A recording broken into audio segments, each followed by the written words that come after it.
Grabe guys, isang kongresista umano ang tumakot sa mga diskaya na kailangan talaga magdawit ng pangalan ng mga senador, kundi iko-contempt sila. Naku, grabe guys, eto panoorin natin binulgar ni Marcoleta. Eto guys ha.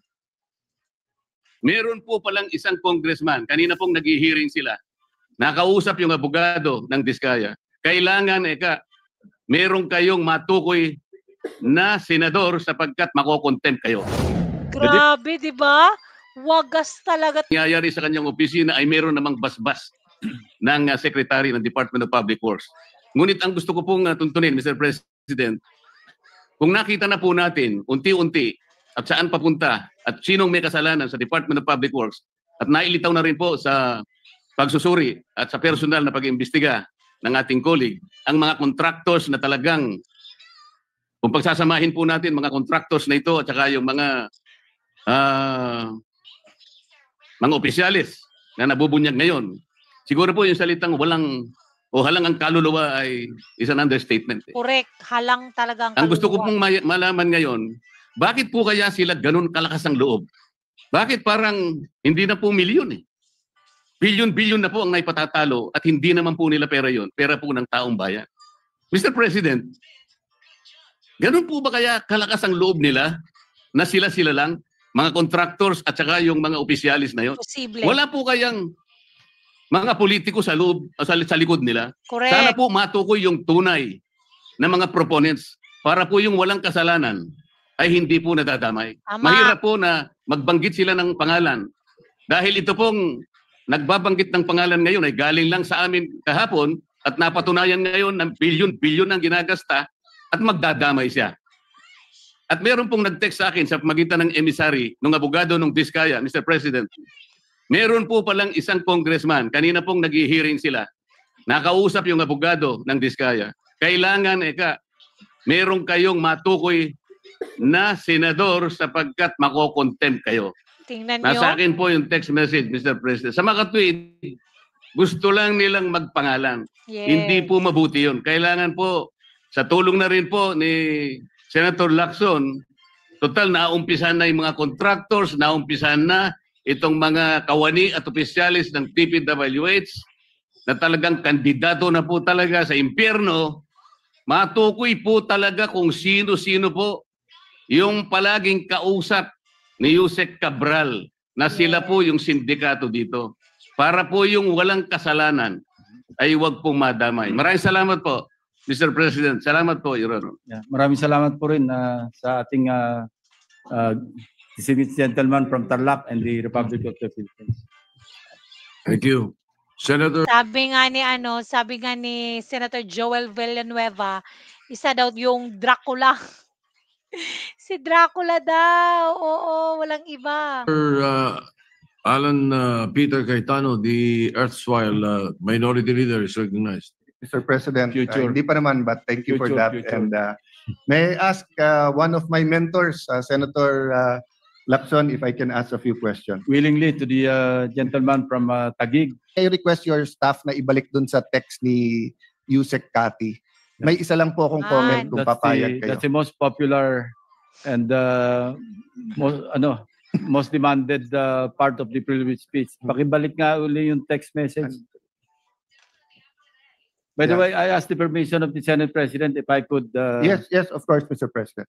And of course, Mr. President, we are covered by immunities and by plenary power, precisely so that, in aid of legislation, we can do this. And yung blue ribbon goes beyond in aid of legislation. Guys, sino kaya yung congressman na yun, no? Sa tingin nyo, pwede kayong mag-comment. Sino kaya sa tingin nyo yung congressman na yun? Alam nyo yung paulit-ulit talaga na sinasabi ni Ridon, ni Congressman Ridon na sinong senador to? Yung senador ba to? Nakilala natin na kasi talagang pinapangalanan talaga nila, dinidetalye talaga yung pangalan. Joel Villanueva, Jinggoy Estrada. Nakakaloka tong mga tao to. So sabi pala ng staff ko, sumagot ang BIR pero yung dokumento at detalye sa executive session. So I look forward to that. Mr. President, tinanong ko rin, just like Senator Villanueva, hindi ako naka-attend ng huling hearing kasi nga nabalitaan namin may change of leadership. Hindi rin kami naka-attend kasi busy kami nagbibilang ng numero. The hearing before that, natanong ko si Yusek Kati kasi may tinatawag na IAW, which is 3.5% ng lahat ng project at Yes. part dito po yung testing, yung pang-monitor ng project. Sa 3 taon, umabot ng 100 bilyon Grabe. na napupunta sa DPWH. Sa central office. Pwedeng sa central office, pwede din pong Alam may... niyo, Mr. President, isa ito sa pwedeng tanungin sa budget deliberation natin. Dati 0.5 lang yan eh. Yes. Bakit tumaas na naging 3.5 na? Medyo napakalaking bawas yan doon sa dapat gastusin sa proyekto. So sa Okay. 1 trillion a year, that's 3.5%. 3.5 So billion. sa 3 years, di ba? Gaano kalaki yan? But ang point ko po, biglang, hindi lang amnesia Parang ang sagot ni Yusek Kati, panay hindi niya alam, etc. Tapos tinanong ko siya doon sa geotagging. Sabi ko, nabanggit ngayon ni Senator Mark na may geotagging, hindi din daw niya alam dahil sa planning. So I just wanted to point out, Mr. President, if I may interrupt, no? Yung geotagging na yan, panahon pa ni Secretary Singson, ginagawa niya na yun eh. Pagka meron tayong budget deliberation at nandiyan sa plenaryo, magtanong ka sa kanya ng yung status ng isang proyekto, titingnan niya lang sa Yes. iPad niya, sasabihin sa iyo eh. so the point I want to make, Mr. President, is parang sunod-sunod ang sagot niya na hindi niya sakop, hindi niya alam, hanggang tinanong ko siya na meron naman kayong exicom. Pero dito po sa text message, ang linaw, sabi niya, tignan niyo para ma-vet ko. Redundancy, overlap, prior funding, correct location, alignment of national priorities, and consistency for menu of local projects. So, one, malinaw na yung insertion ay hindi lang legislators at hindi lang sa BICAM. Sa pagpapagawa pa lang ng NEP, pagka malakas ka dun sa departamento, pwede mo ipasok, except that mas may guidelines sa umpisa.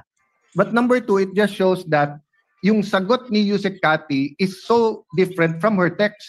Kasi sa text pag tignan mo, parang napaka-organizer. Tignan niyo po, di ba? Titignan kung may redundancy. Ibig sabihin kung yung project na pinasok mo, pinasok na ng Mr. iba. President, I'd like to believe na pro forma yun. Yes. Pero even if Standard na sagot niya yan. even if pro forma, even if staff niya yung magche-check, ang layo, Pro forma yung text na yun. yes. But ibig sabihin, Senator, ang layo sa sagot niya ng, sir, hindi ko departamento yan, hindi ko alam. Di ba? So Okay. I'll stop there, Mr. President, and look forward to, what else this chamber will find. May I just make one comment? Yun pala, ang dami palang alam ni Yusek Cabral. Nako, tsaka yan si Bunuan. Nako guys, sa next video natin ay ipapalabas natin guys yung koneksyon ni Bunuan. Nako, sobrang laki pala talaga ng kinalaman ni Bunuan sa mga anomalyang ito. See you on the next video. Panoorin nyo talaga.